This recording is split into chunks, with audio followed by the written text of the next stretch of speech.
Hi dolls! Welcome back to my channel. Malapit na ang Mother's Day, and so I thought I'd create a soft glam look for Mother's Day.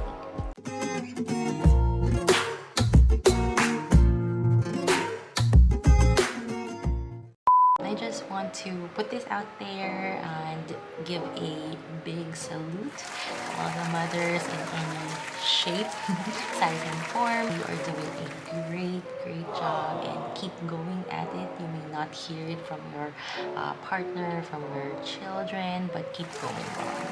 You're doing great.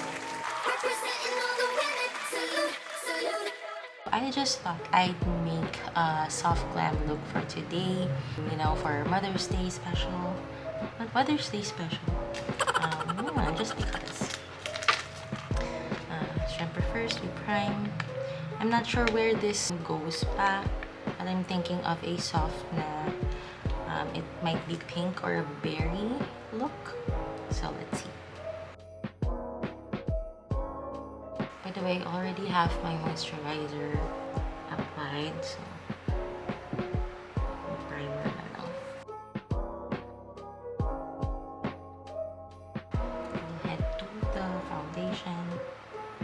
I'm gonna use my Dermacol foundation. Actually, this foundation for me, hindi ko na kailangan ng sobrang daming concealer. Hindi ko na kailangan ng corrector because it does the job so well.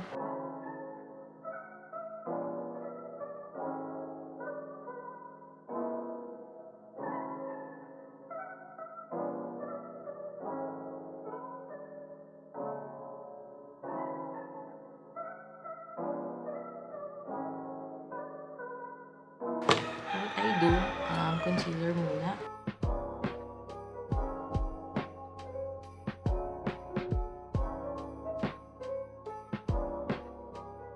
Ako lang to na parang hindi ko nilalagay lahat, diba yung iba all over the face kagad yung lagay nung concealer. Ako, I prefer lang na ilalagay ko kapag i-blend ko na rin for that area, just because hindi ko magdadry yung product if hindi ko siya i-blend agad.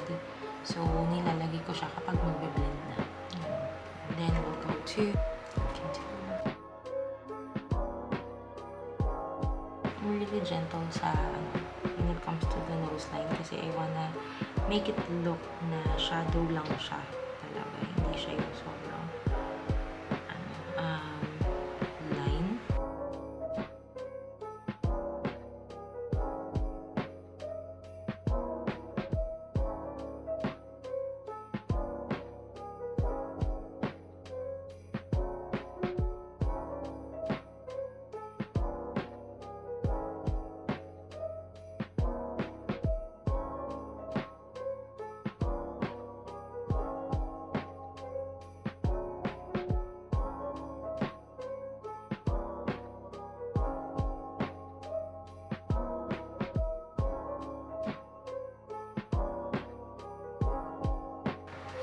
So, for my kilay, what I do, pinapantay ko muna yung outline ng baba. Yung dalawa kasi hindi pantay kilay ko. So, papatay ko muna sila before ko talaga si-shapean na sa taas. Mag-i-start muna ako dito sa may bandang gitna.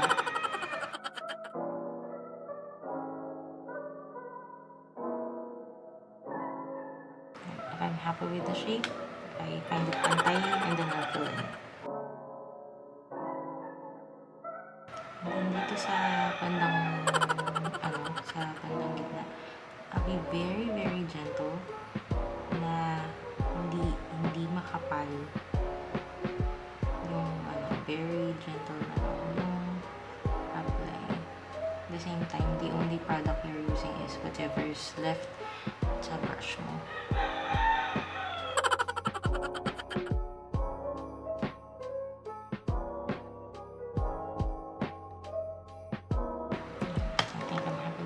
So I'm gonna go to the eyes. Hindi ko tinatanggal kagad yung powder kasi yung mga fallout, at least may sasalo, tapos isasabihin na lang siya ng tanggal.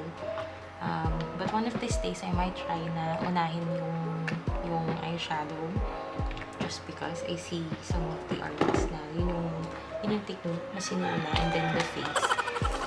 I just find it parang nahihirapan ako. But, mali natin. Tool, transition shade.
To do a glam look for special occasions such as Mother's Day, please comment down below what you would like to see in the future videos. Thanks for watching. See you on the next video. Bye doll.